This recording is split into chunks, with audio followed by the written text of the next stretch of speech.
acontecendo. Então, vocês sabem, alguns pelo menos sabem que eu venho escrevendo, né, sobre o trágico, sobre as tragédias, sobre o trágico, as modificações do conceito de trágico ao longo dos séculos. Mas, como sempre, eu vou falar que a gente vive um momento, né,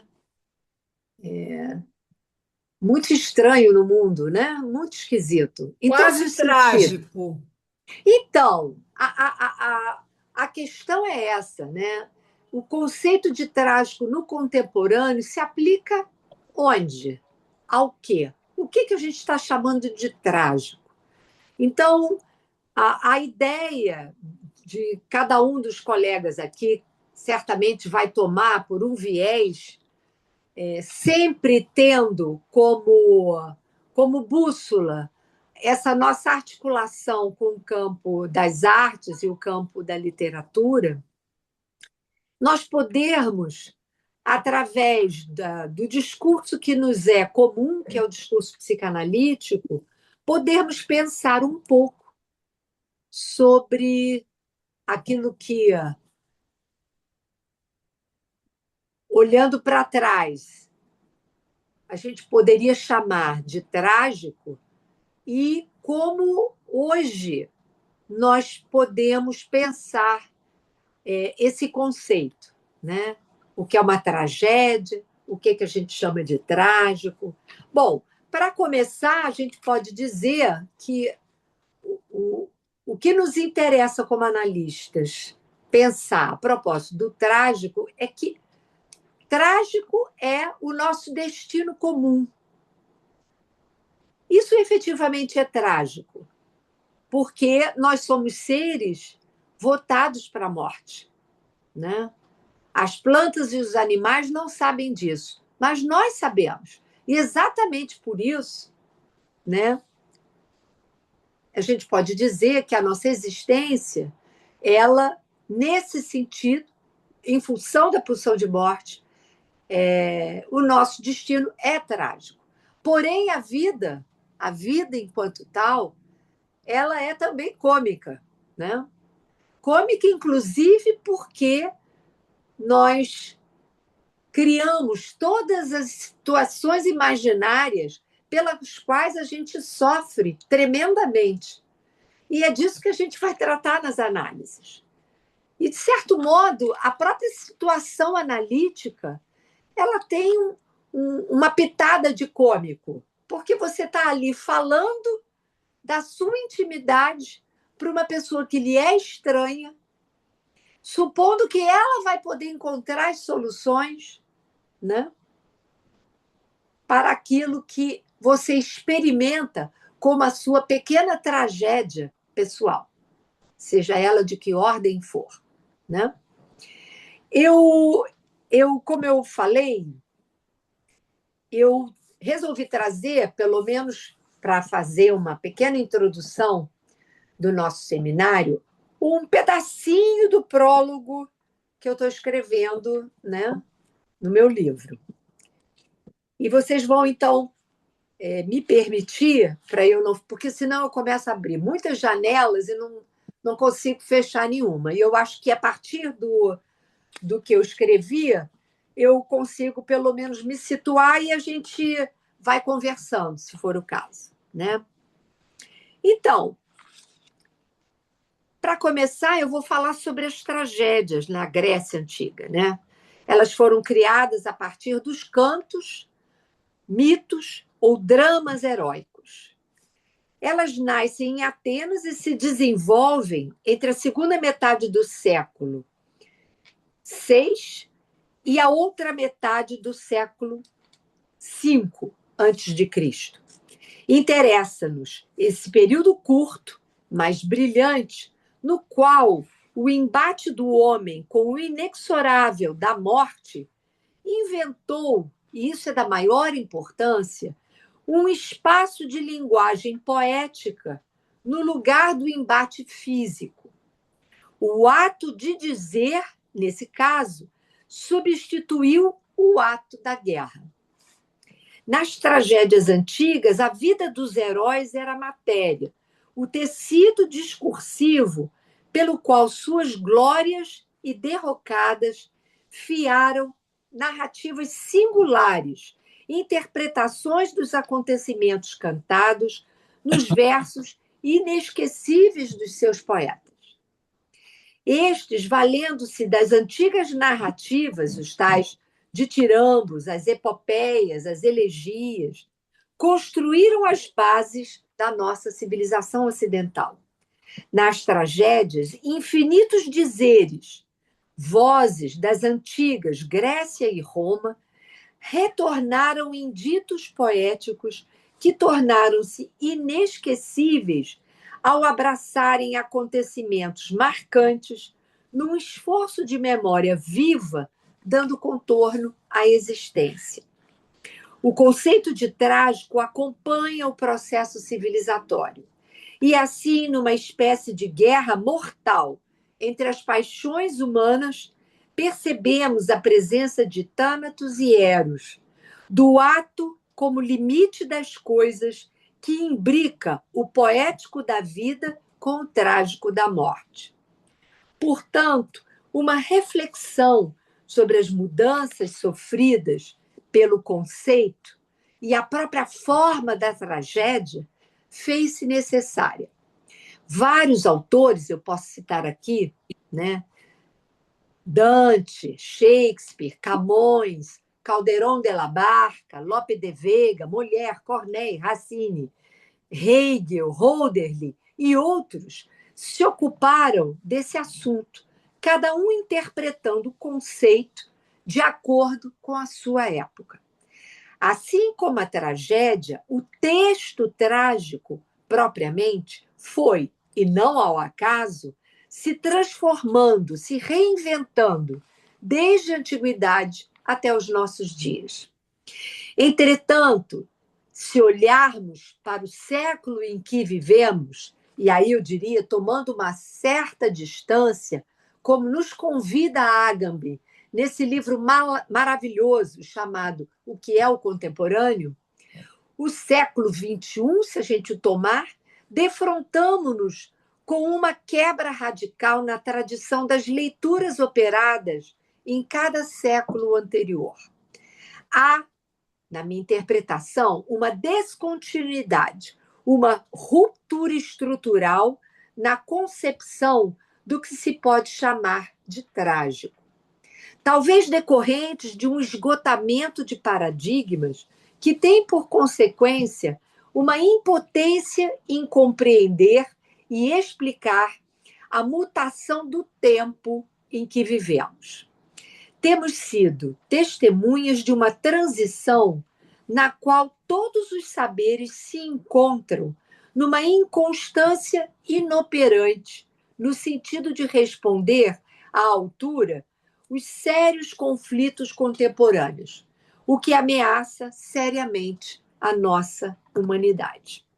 O presente e o futuro assustam, pois os pilares de nossa cultura, nossas crenças políticas, sociais, econômicas, ambientais, culturais e tecnológicas mostram-se hoje mais opacas, deixando o mundo bastante instável e imprevisível.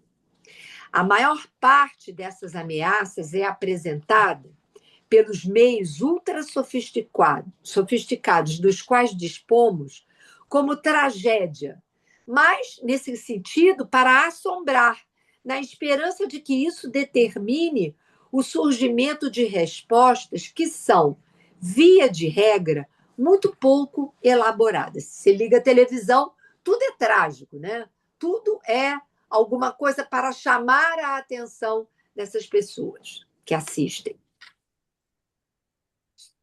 No entanto, a angústia frente a perigos mortais, difíceis de combater e fora do alcance do entendimento e possibilidade de simbolização, tende a intensificar uma espécie de alienação, já presente na própria condição humana, produzindo uma espécie de inércia e, ao mesmo tempo, fascinação, e uma busca desenfreada de pequenos e ou grandes prazeres, mesmo de um gozo efêmero, muitas vezes mortífero. Desse modo desnudado, o desamparo psíquico tem levado à procura de refúgios em seitas, crenças fundamentalistas e supostos mestres jamais à altura de sua função. Como então, diante do real de nossos tempos, criar dispositivos que privilegiem a circulação dos discursos, que promovam uma retomada de valores fundamentais e pilares de sustentação de nossa humanidade, tecidos ao longo de penoso aprendizado, para que as gerações vindouras possam desfrutar de um mundo menos hostil. Foi o que os gregos tentaram fazer, inventando o espaço de reflexão que eu comentei acima. Esse lugar de linguagem, esse lugar de fala, esse lugar de mostração dos afetos, né? Primeiro, através da arte, e, em seguida, através da filosofia, que veio na sequência, né, das representações das tragédias, que determinaram a morte das tragédias, né? Entretanto, esse mundo pensado pelos gregos, ele poderia, de fato, ter existido, mas ainda, ele poderia ter sido inventado, mas ainda não foi, né? Ele não foi inventado, esse mundo. E a pergunta é possível? Ou isso é um ideal jamais possível de ser alcançado? É verdade que a arte penetrou na filosofia, antes mesmo de sua invenção, através das tragédias. Isso é o que lemos na Poética, onde Aristóteles, ao reabilitar a poesia trágica, revela o que se perdeu quando do surgimento da hegemonia da teoria filosófica, recolocando em cena o discurso poético da arte em geral. Ele teve o cuidado de tomar o conceito de mimesis, tão criticado por Platão,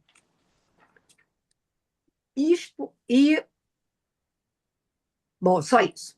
Lançando um olhar para a Grécia Antiga, encontramos os primeiros sinais da importância da controvertida existência humana, revelada no pano de fundo do pathos de suas ações, tão bem representadas na transmissão oral e depois escrita dos feitos dos heróis imemoriais. O conceito de pathos nos remete a sentimento, paixão e afeto. Dele deriva o termo patético, empregado hoje num sentido pejorativo, sem considerar que o patético é algo que angustia, afeta, sacode alguém emocionalmente e constitui a estrutura mesma do humano. Na Poética de Aristóteles, o herói trágico é referido à necessidade do sofrimento. Como a gente pode entender isso? Segundo a psicanálise, o sofrimento é inerente à condição humana. O fato de termos que nos assujeitar ao campo das trocas simbólicas, renunciando à agressividade e à impulsividade, isso não acontece sem que se tenha que pagar um alto preço. Pode-se afirmar, portanto, que a psicanálise de Freud a Lacan reintroduz o trágico ao reconsiderar a dor, o sofrimento e a agressividade como inerentes à existência. E vamos acrescentar aqui a questão do cômico, que acompanha toda esse gozo do sofrimento, né? O discurso da tragédia foi reintroduzido por Freud desde os primórdios da fundação do campo próprio, a psicanálise. Para quê? Para indicar o ponto no qual todo sujeito se defronta com os limites do sentido de sua existência, da linguagem que o anima e do gozo que se perde. Pois o herói trágico age, mas sua ação o leva obrigatoriamente à morte. Ele é o próprio desperdício da sua busca. A importância que Freud dá à tragédia de Édipo é aquela da estrutura inaugural do inconsciente. Isso quer dizer que o que se passa no mito de Édipo é o que não cessa de se inscrever no mito individual de todo neurótico.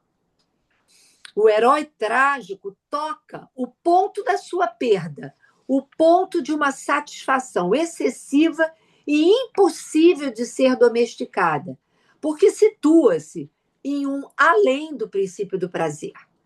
Por essa razão, por ousar ir além dos limites de sua condição de imortal, ele encontra a morte. A psicanálise talvez seja a única praxis a considerar a figura do herói trágico como a posição de todo sujeito frente ao impasse de seu desejo. Jacques Lacan, eu vou pular um pedaço, porque senão eu não vou dar tempo para vocês conversarem comigo. Jacques Lacan, ao modo de Freud, jamais deixou de fazer referência aos textos trágicos, dos antigos aos contemporâneos. Lembremos de Síndico Fontaine no Seminário 8. Ele compreendeu que a tragédia é uma estrutura que mostra a divisão subjetiva do humano, de todo sujeito, sendo o herói trágico aquele que representa esta divisão, porque, como objeto de minucioso estudo crítico, uma vez que a arte mimética... eu pulei aqui. Não, desculpa. Então, Jacques Lacan, divisão, por quê? Em sua ação, comparece seu desejo de glória e imortalidade, como no caso dos deuses. E é essa desmedida que o leva à morte. Assim, a tragédia encena o destino de alguém que não se realiza, que morre sonhando com o panteão. Por isso, Lacan dirá que o sujeito herói é o desperdício de sua busca. A divisão subjetiva é mostrada em cena. O herói como ponto máximo do desejo, o coro e o público como a estrutura que duplica a posição do sujeito. No seminário 15, o ato psicanalítico, Lacan apresenta o psicanalista como aquele que está nessa função. Trata-se da mostração de uma duplicidade. O psicanalista é aquele que ocupa o lugar do coro e, ao mesmo tempo, do espectador. Observa o drama que diante dele se apresenta, mas não se implica diretamente como herói, porque ele não vai salvar ninguém. Os gregos, bem como os romanos, deixaram um legado, uma fonte inesgotável de exemplos sobre o processo que permitiu ao homem agir para além do campo de batalha. E parece que a gente não aprendeu nada com isso. Nas tragédias, a palavra passou a ter valor de ato nas relações. E, nesse sentido, a cena trágica mostra toda a riqueza dos discursos como via de tratamento para o sofrimento psíquico. Bom, podemos pensar a produção do texto trágico, as tragédias, dividida em 4 tempos. Primeiro, podemos nomeá-lo de o tempo greco-romano. O segundo tempo, o tempo da Renascença. O terceiro, o século das luzes, com todas as consequências que incidiram no que chamamos de século da ciência, o século XIX. Em seguida, o século XX e os acontecimentos na contemporaneidade do século XXI. Cada tempo teve o seu modo próprio de construção, que não foi sem as marcas de uma historicidade, quer dizer, as tragédias mudaram em relação à sua forma. Tal como concebida pelos gregos, a tragédia deveria seguir, ainda que com variações, a depender de seu autor, certas normas de composição que se modificaram ao longo da história.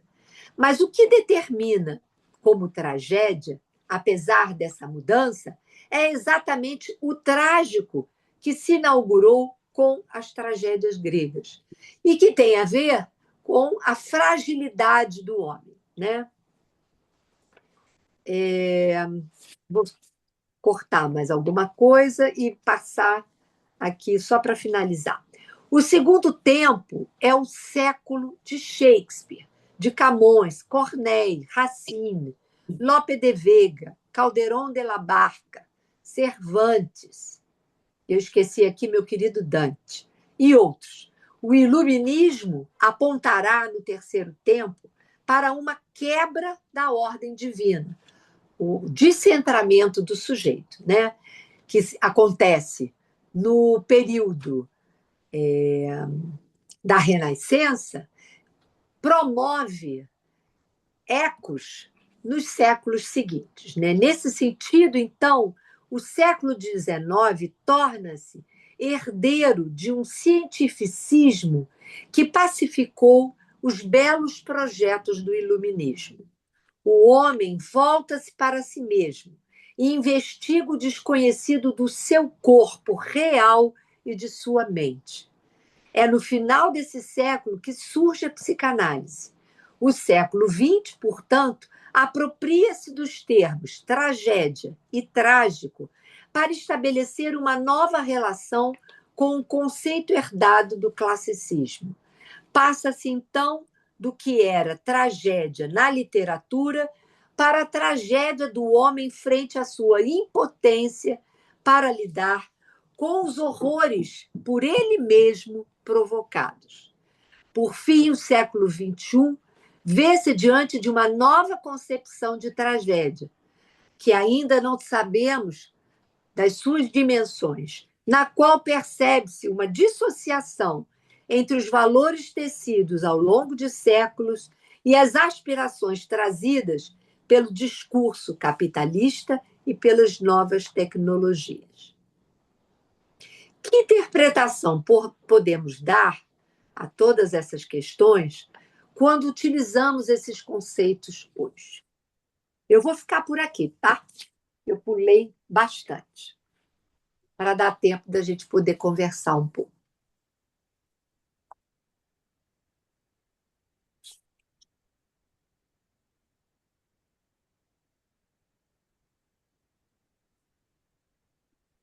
De certa forma, você está dizendo que os tempos mudam, mas o homem continua sendo o mesmo. Continua a mesma porcaria de sempre. Continua sendo o mesmo, apesar de todas as teorias, todos os exemplos trágicos, né? Permanecemos nesse lugar humano, né? Esse lugar humano do qual a gente não tem saída, né? Então, todo sonho, me parece, todo sonho de uma humanidade melhor, né? Que a Primeira Guerra, que é também chamada a Grande Guerra, que foi uma coisa nunca antes vista, né? Essa morte em massa, não tem mais nem o corpo a corpo, né? Os corpos não se tocam. Até se tocam, mas, enfim, essas mortes em massa veio mostrar que a gente aprendeu muito pouco. A gente aprendeu a criar mais novas armas, e cada vez armas mais letais. Seria essa talvez a maior tragédia? Não sei. Não sei. Você fala da Grécia como uma época de um mundo hostil, mas eu diria que esse mundo hostil sempre houve, sempre aconteceu. Essa permanência. Sim. Mas eles inventaram. O que eu acho a grandeza do período. Eu não falo só que o mundo bonito das tragédias. É um mundo hostil e é o mundo das tragédias encenadas para que o homem possa refletir. Porque o que interessa é o tempo de reflexão. Era um momento, e daí a questão da catarse, né? É um momento onde o homem faz uma pausa na violência, que é de sobrevivência também, da guerra, para ele pensar, né? Eles não tinham os instrumentos que a gente tem hoje. Eles não tinham a estrada de discurso que a gente tem hoje.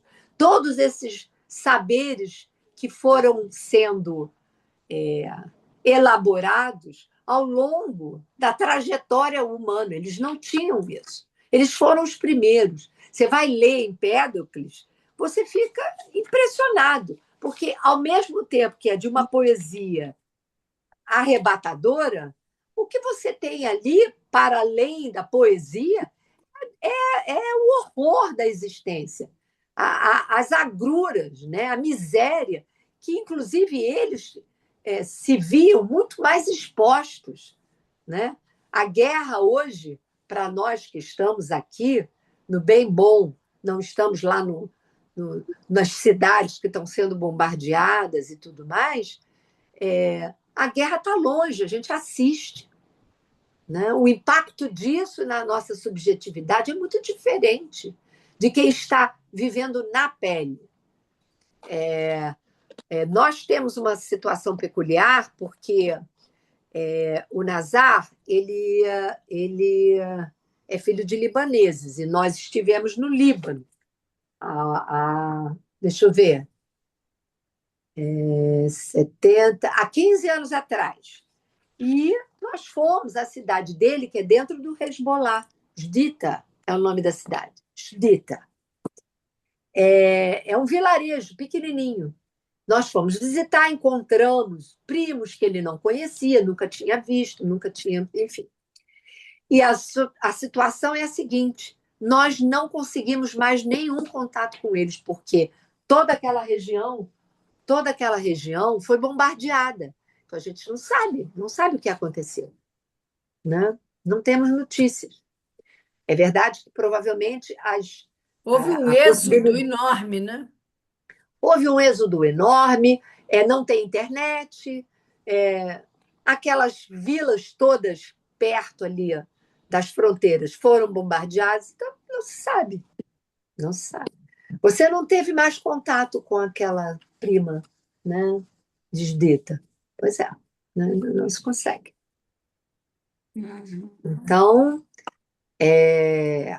enfim, essas situações, né, o que se passa. A gente está falando do Irã, né? A gente está falando lá da faixa de Gaza, mas a África vem passando e as pessoas comentam muito pouco. Né? Quem tem. Por acaso, tem um paciente que faz aquele Médecins Sans Frontières. Ele trabalha nos Médicos Sem Fronteiras. E ele, nesse exato momento, eu acho que ele nem estou falando com ele, porque ele está num lugar que ele não consegue falar com ninguém. Mas eu não sei se é eu não sei onde, eu não sei se é onde infibulam as meninas. Como é o nome É no norte da África, isso. Eu não sei exatamente. Agora sim, eu não me venho na cabeça. Eu sempre esqueço as coisas.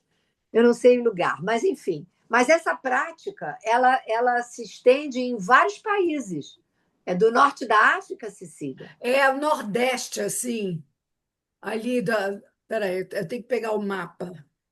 Uma vez Então, não, eu mas vi. tudo isso para dizer que a miséria, a, a, a, a subexistência dessas pessoas é um negócio assim absurdo. Nenhuma novidade, né, no front. Mas isso toca, né, para nós que estamos aqui falando de literatura e arte. Enfim, eu quero ouvir vocês, eu já falei bastante, agora eu quero ouvir. Eu quero só dar aquele pitaco que eu dou sempre. Né? Pode dar. Alguém tem alguma pretensão que vá se dar uma reformulação no ser humano, um Eu aprimoramento. não tenho, Não. mas eu acho importante falar sobre Claro, isso. não, calma, não acabei de falar. Tá Né? bom. Então, veja só, não tem esse aprimoramento. O que, como eu já disse milhões de vezes, não tem aprimoramento porque se aprimora é máquina. Agora, há quanto tempo nós mesmos aqui já fizemos apresentações dessas barbáries para tudo que é lado? Eu mesmo já fiz aqui várias. Né? Aí veja só, né? Tem uma coisa que vamos dizer assim, que nós temos que nos dar conta, né? Não temos jeito, até porque popularmente não tem aquilo que eu comento também, que desumanidade matou a criancinha.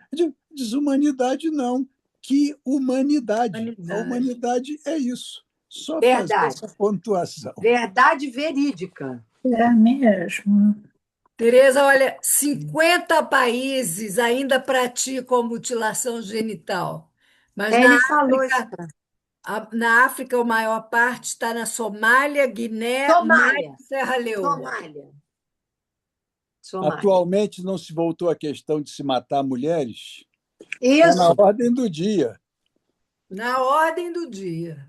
O nosso colega aqui, José Marcos, tem colocado muita coisa sobre a guerra. Eu quero ouvir um pouquinho, quero ouvir o Júlio, quero ouvir o César, as minhas colegas, Miriam, Maria de Lourdes, Cecília Bretas, Emília, Sandra Eliane. mandou Vamos avisar que falar, está em. gente. Sandra mandou dizer que está em off porque teve um apagão em Copacabana. Ela Meu não Deus do consegue céu. entrar. Tá bom. Eu tenho uma palavra aqui, eu não sei mais ou menos onde que ela entra, que é a palavra esperança, porque foi falado da tragédia, de uma humanização, né? Não é desumanização, e isso a gente talvez a gente no na psicanálise, né? No nosso dia a dia psicanalítico, talvez a palavra de esperança seja uma das uns termos que talvez as pessoas que estão em psicanálise, as pessoas que estão sofrendo, talvez elas precisem. Eu não sei, porque para a gente estar no mundo e imaginar que ele não tem solução, eu acho que isso talvez crie uma certa desesperança. E eu acho que em todos nós, para a gente estar refletindo sobre a tragédia, a capacidade de observar essa maldade, o mal que impera, é porque no nosso íntimo, talvez, na nossa humanidade, a gente tem um senso de certo e errado, de moralidade. E essa capacidade de refletir que isso não é certo, eu acho que é alguma coisa talvez relacionada à esperança.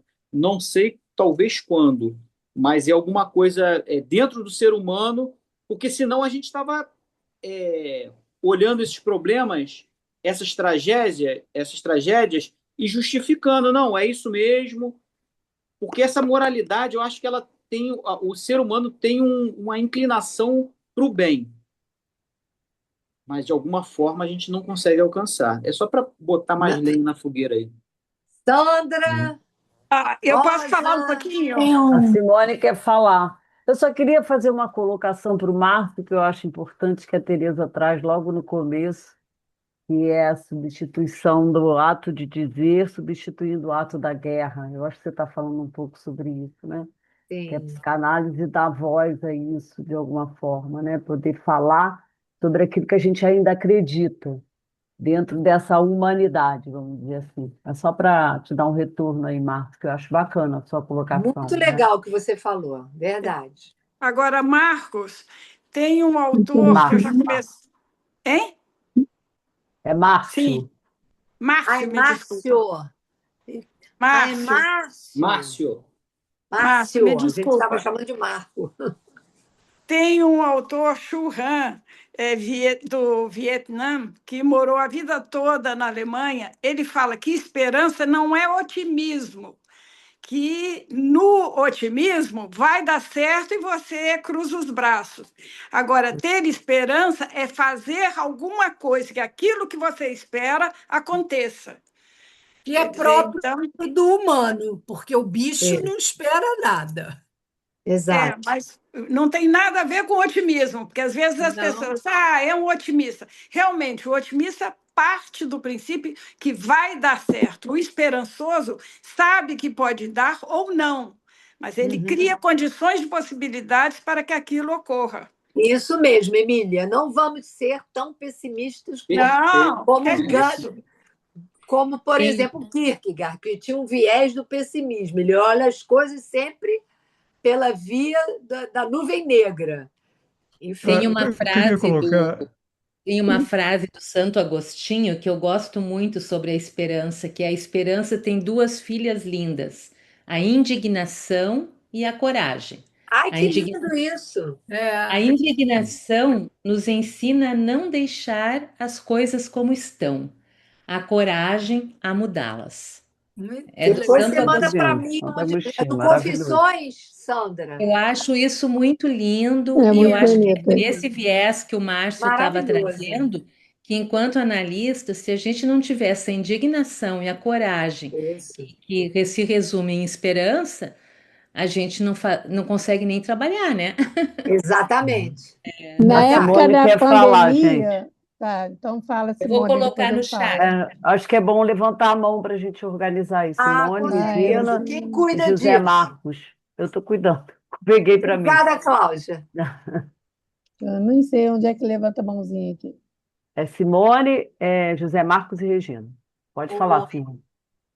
Tereza, o que você acha que o Freud pegou o Édipo, assim? Você acha que ele encarna essa tragédia mais pessoal, mais, assim, mais toda, uma tragédia, assim, porque ele já tinha muito repertório de vários escritores e vários, né? O que você acha que, sim, lógico que a gente tem que fazer ali uma...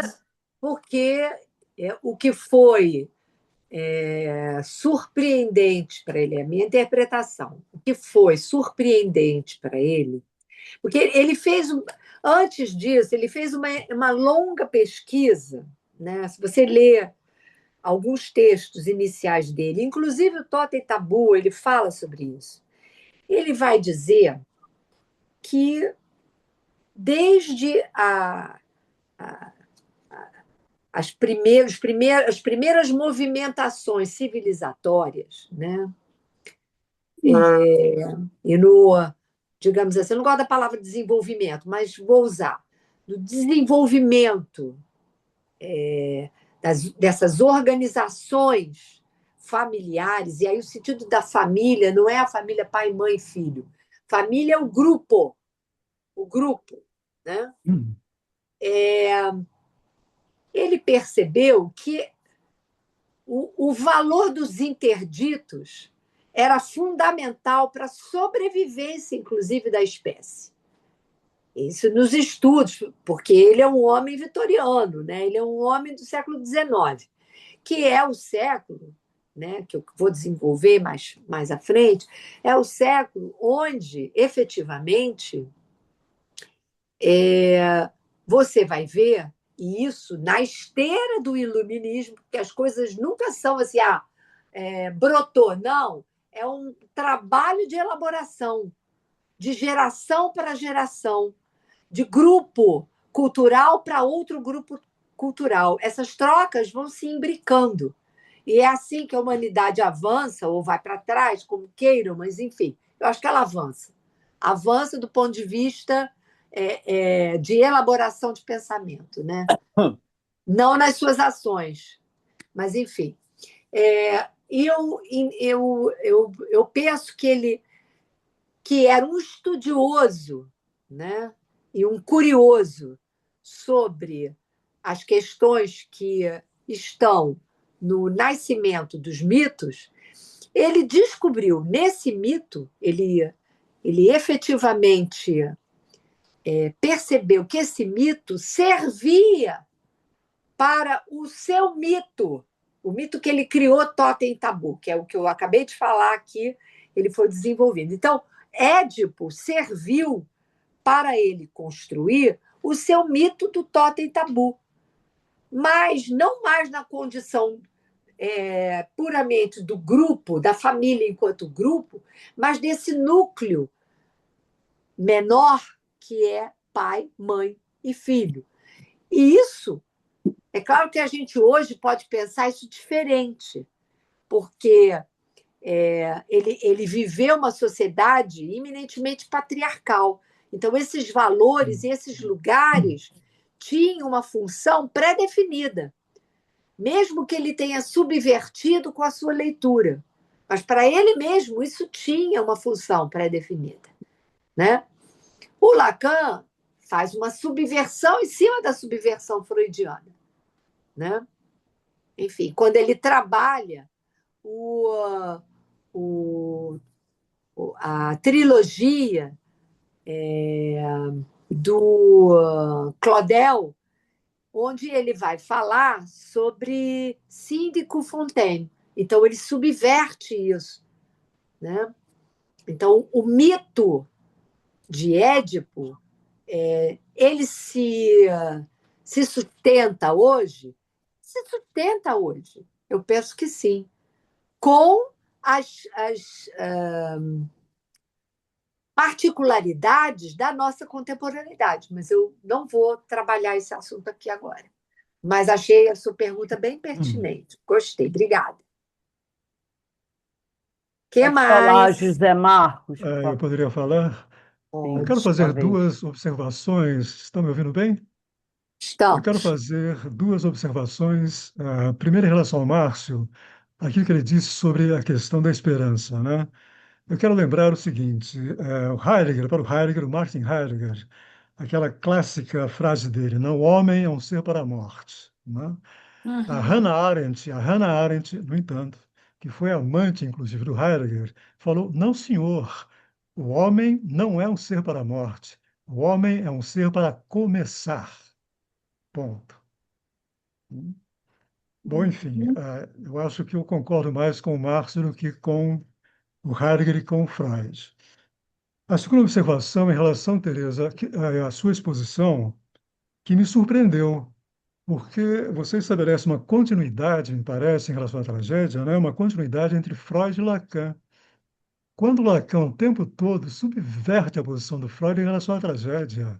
Isso começa no Seminário 7, o Seminário 7 do Lacan, Ética da Psicanálise, quando ele faz uma leitura subversiva da pulsão de morte.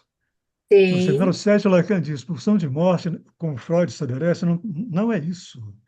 Lacan diz, a pulsão de morte é vontade de recomeçar com novos custos.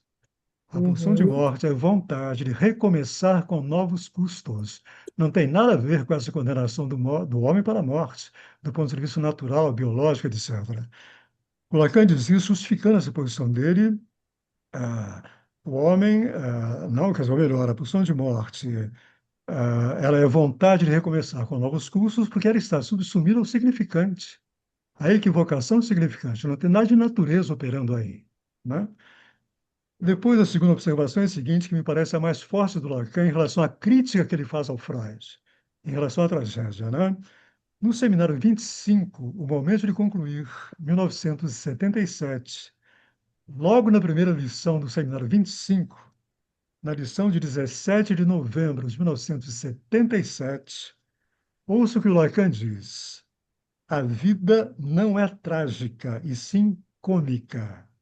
Entretanto, ele continua, entretanto, é bastante curioso que Freud não tenha encontrado nada melhor que designar com o complexo de Édipo, logo com uma tragédia, a isso do que se trataria no tema do inconsciente. Não se vê por que Freud o fez, valendo-se do Édipo, quando poderia tomar um caminho mais curto. Atenção para essa posição do Lacan. Quando Freud poderia ter tomado um caminho mais curto. De fato, ele designou com algo distinto de uma comédia a isso com o qual se implicara nessa relação que articula o simbólico, o imaginário e o real, né? Eu acho, Tereza, que, pelo contrário do que me parece, desculpe, mas me parece que não há continuidade em relação a esse tema da tragédia entre Freud e Lacan. Há uma subversão radical de Lacan em relação a esse tema, né? O inconsciente é marcado pelo mal-entendido, pelo tropeço. É o que Lacan vai Ah, eu não dizer. sabia disso, estou aprendendo agora. Então,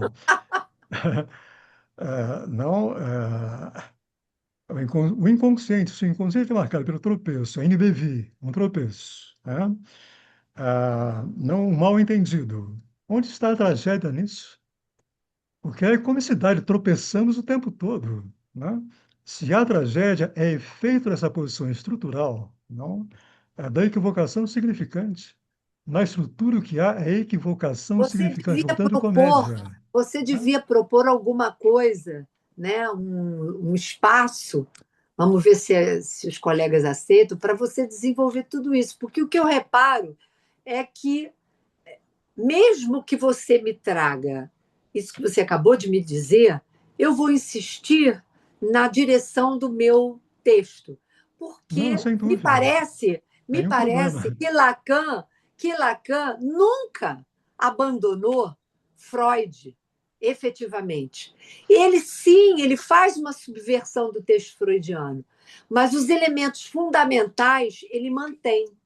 Então, assim, tudo bem, eu agradeço a sua contribuição, mas eu não posso concordar com tudo que você está trazendo, porque o meu texto ele tem uma outra proposta. Não é um texto dirigido só aos psicanalistas. É um texto que se dirige, eu quero supor, a qualquer pessoa. E qualquer pessoa experimenta na sua vida cotidiana uma margem de tragédia. Por mais cômico que você possa, enquanto analista, enxergar aquilo que cada um dos nossos analisandos nos traz, para aquele sujeito, aquilo é trágico. Então, bom, eu não sei bem por que você me trouxe todas essas correções, né? Não, Mas não são correções, eu é apenas uma posição do agradeço, Lacan. Sal. Assim, na minha leitura, é a minha leitura, não estou corrigindo você, absolutamente não. Eu estou apenas surpreso, não, com essa continuidade que você estabelece entre Lacan e Freud. Não se Eu trata de estabeleço corrigir essa isso, absolutamente continuidade não. porque Lacan, mesmo no final da vida, ele sustenta o texto freudiano. Ele não diz Freud não serve para nada. Eu sou melhor do que Freud. Eu fui além de Freud. Sim, ele foi além de Freud.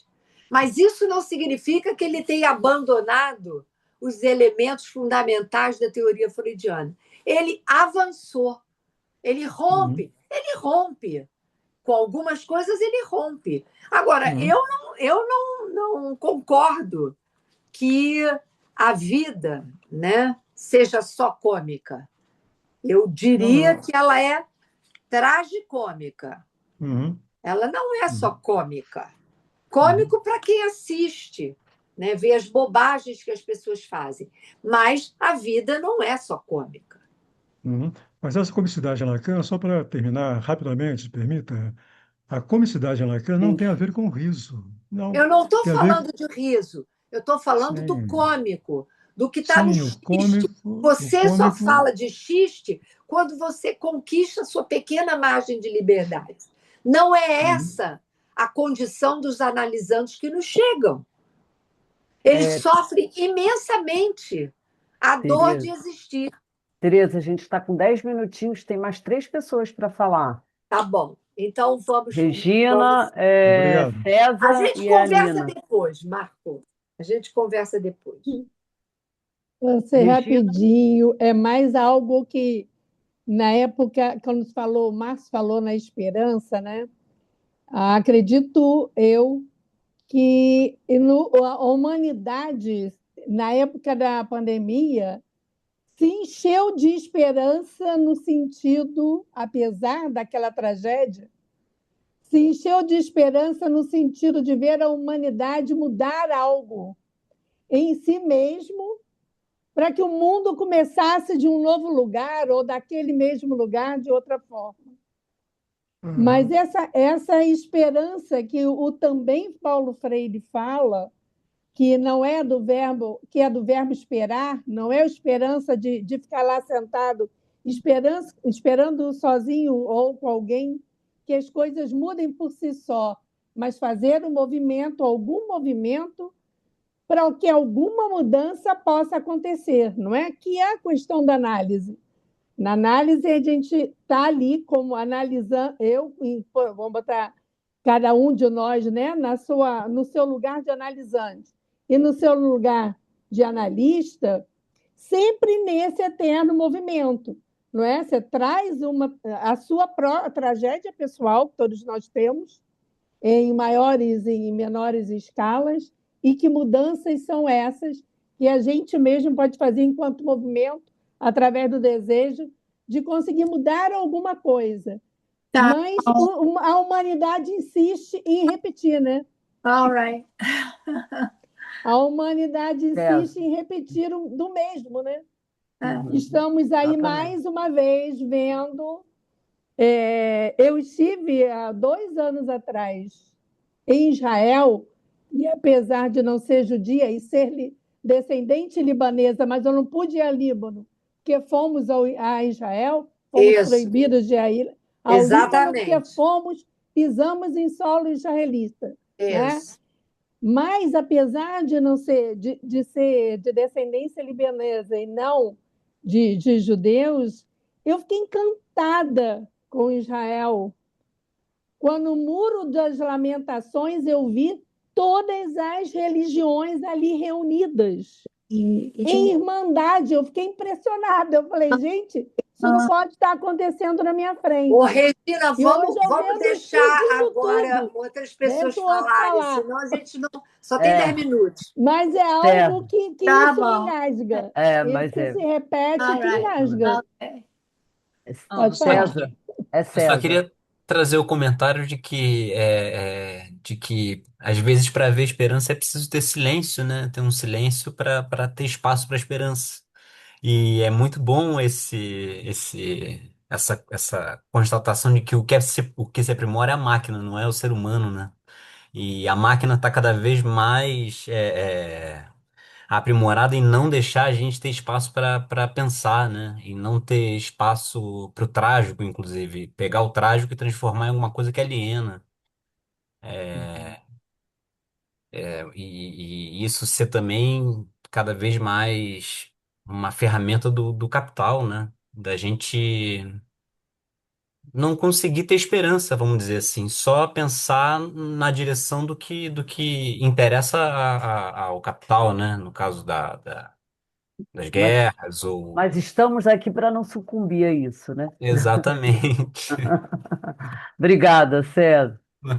Pode falar, Nino. Oi, eu vou ser bem breve e é uma fala de iniciante. Eu estou começando a ler A Civilização e Seus Descontentes, né? E Tereza, me parece que Freud, nesse texto, exatamente fala de como a humanidade se encontra nessa tensão, né? E às vezes a tensão fica muito fraca, frágil, e eu acho que aí é o perigo. Não sei, eu estou falando como uma iniciante, mas é muito perigoso que os descontentes criem uma agressão tão forte, né? E a civilização está aí para parar, né? Para não deixar as coisas saírem do seu lugar. Não sei. É isso que eu queria dizer. Estou começando a ler. Muito bom, obrigada. Obrigada. A Paula agora, né? Para a gente encerrar. Eu Pode falar, Paula. Eu estava tentando elaborar aqui que vocês falaram muitas coisas, enfim, algumas coisas eu não captei, talvez por falta de conhecimento, mas assim, quando você estava falando, Tereza, uma das coisas que me chamou a atenção, me lembrou um livro, na verdade, que por um acaso eu peguei ele hoje, que é de uma pessoa chamada Ernest Beckman. Não sei se vocês já ouviram, ele não é lacaniano, Se chama A Negação da Morte, e que ganhou até o prêmio Pulitzer, e que ele vai falando sobre a tragédia, me trouxe assim a sua fala esse livro, ele fala sobre a tragédia e esse percurso, né, esse projeto heróico do sujeito na tentativa de negar a morte, né, de criar algo que seja maior do que ele, para ele se inserir nesse campo simbólico aí, onde ele fica eternamente marcado. E ele fala um pouco de exemplos, né, de projetos heróicos nesse livro, do que eu me lembro, né, que ele fala muito de religião, ele fala da própria ciência, ele fala de nação, da arte, como é que o sujeito vai se inserindo, né, de alguma forma permanecer e não morrer, e que essas instituições, de alguma forma, foram entrando num processo de falência, né? E aí o sujeito se vê sem essas referências, Isso, assim, como é que ele permanece, né, nesse mundo vivo, né? Como é que ele lida com essa angústia de morte, enfim. E aí fiquei isso, pensando um pouco nessas pequenas, grandes tragédias, né, feminicídios, né, dessas pessoas que cometem isso. esses atos numa tentativa hoje, principalmente assim, bem midiática, né, de aparecer, mesmo que de uma forma torta, né? É interessante o que você está falando, porque me parece que quando você não tem uma estrutura que um enquadre, né? Um enquadre que te dê a ideia de contenção, né? Ou seja, quando você perde as referências básicas ou não as constrói, você não volta para uma situação animal, mas você dá livre curso, ou mais facilmente livre curso, para a pulsão de morte. Isso é fato. Porque você não tem lei. Né? Quando você tem enquadre, você tem lei. Né? Você tem alguma coisa que te contém. Quando isso não está construído, é muito difícil você. Não é nem muito difícil, você não tem referências, então é livre curso. Né? Tereza, eu posso ilustrar com uma frase que eu não sei de quem é, mas que ilustra bem o que você acabou de falar, que diz que a vida da arte é o limite e sua morte, morte da arte, é a liberdade. É exatamente esse limite. A Isso, vida da arte é o limite. A vida da arte é o limite. Sua morte é a liberdade.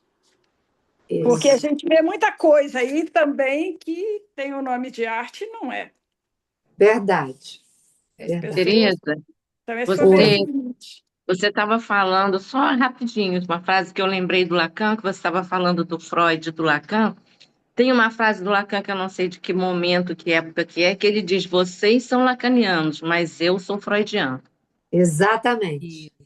Né? Exatamente. Só para Ótimo. que eu me lembrei. Aliás, ele fala isso, inclusive, quando ele funda, né, a escola dele. Quando ele Ah, funda a escola, sim. Eu não lembrava qual momento, eu só lembrei da frase, quando ele funda. né?